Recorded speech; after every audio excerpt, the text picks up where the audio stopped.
Serdar Karisov Tekkeşehir'den 1986 yılında Armeni saflarına alındım.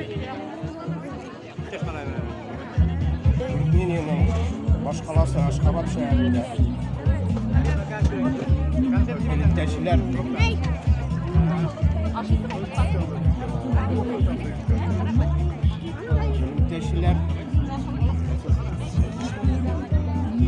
Aşkabat şehrinde siz kalkıttılar.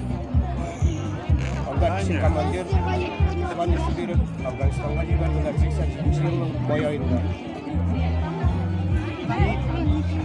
Türlü operatsiyalarda atlaş hatır uçurdu. Bir gavur bulundu.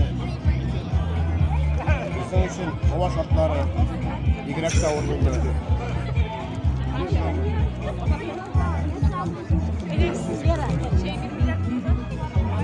Anadan indi bunday soğuk şarkılarına yazmasın, dünyalar tanışmasın, bizlere o yazmasın. Bizge mine şu